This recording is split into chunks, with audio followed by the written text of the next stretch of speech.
Good morning, dear students. Today we are going to continue the same chapter, that is synthetic drugs and dyes. In last lectures, we had seen the introduction, classification, and general characteristics of a good drug. Then we had seen the synthesis and uses of some important drugs. Today we are continuing the same remaining drugs, and the first drug is paludrine. In yesterday's topic, we had seen the paracetamol and aspirin are analgesics, antipyretics, and anti-inflammatory agents. Then benzocaine is an anesthetic agent, and it is also a painkiller. Then sulfanilamide was an antifungal agent. Now we are looking for paludrine.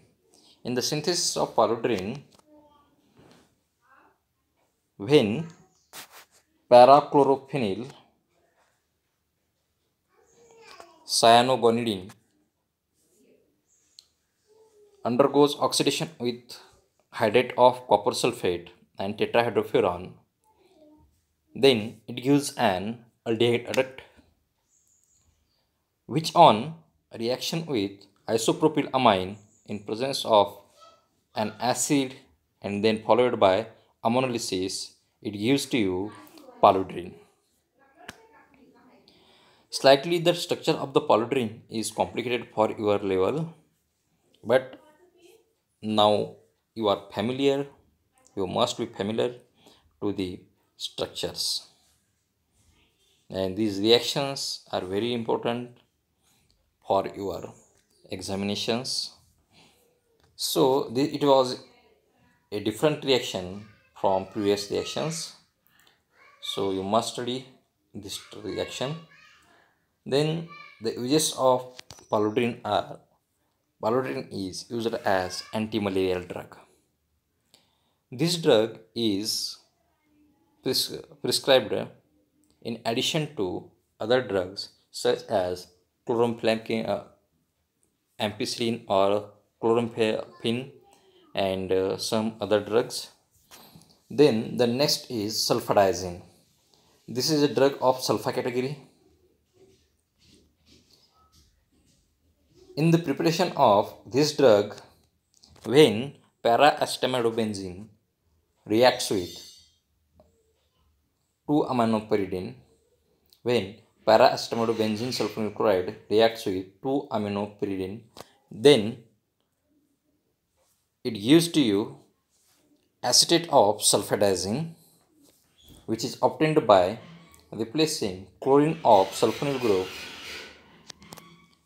chloride group by amine group. Then this acetate of sulfadiazine on acid hydrolysis gives to sulfadiazine.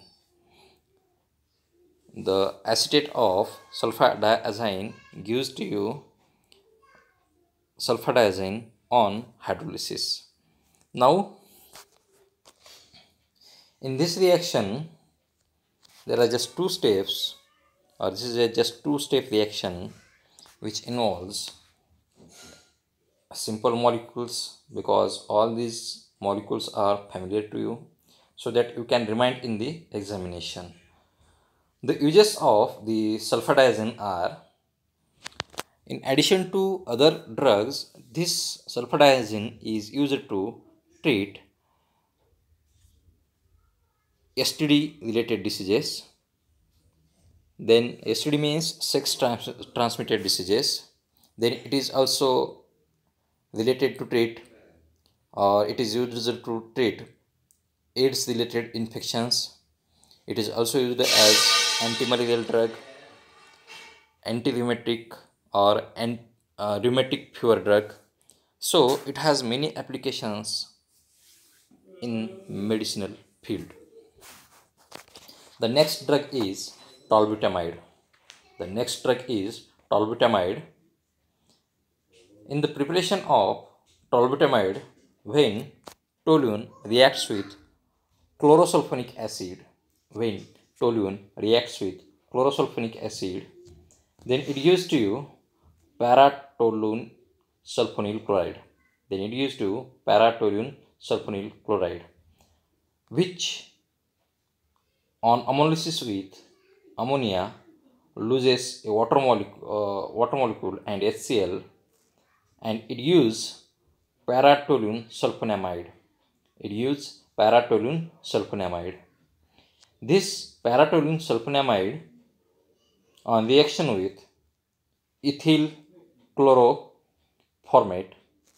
This paratoluene sulfonamide on reaction with ethyl chloroformate gives to you paratoluene sulfonyl paratoluene sulfonyl carbamate, which is an ester. This paratoluene sulfonyl carbamate on amination with butylamine gives to you tolbutamide. This is a long reaction, or this is a multi-step reaction and multi-component also, so that you must practice for this reaction, because this is not a easy reaction and it involves multiple reagents and multi-steps, so that you may forget this reaction. You must stress on this reaction, because many times this reaction has been asked in the examinations. So remind it. I will tell you something about this, more about this reaction. In first case, what is happening when toluene is reacting with chlorosulfonic acid? At that time, the parasite of the toluene is active now, so that it attacks through it, and there is replacement of one of the hydroxy group and formation of paratoluene sulfonyl chloride. Now after that, the ammonia attacks on the sulfonyl group, and that replaces the chlorine with the liberation of HCl. Then there is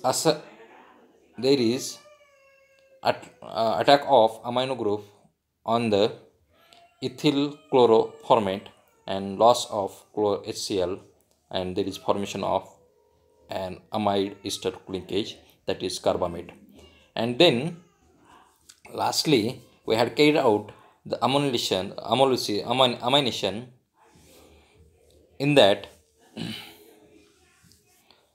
the butylamine, that is amino group, is attacking on the ester linkage, and there is loss of ethoxy group and formation of tolbutamide. Now the next is uses. The tolbutamide is a hypoglycemic drug, so that it is used to control the type 2 diabetes.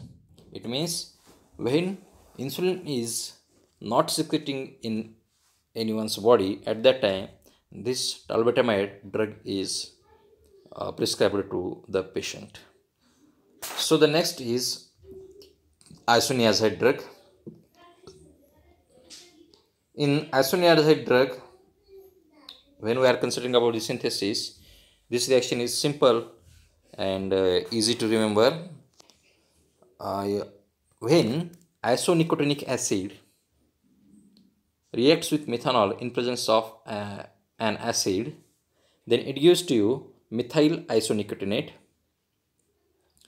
which on reaction with hydrazine gives to you isoniazide along with liberation of methanol.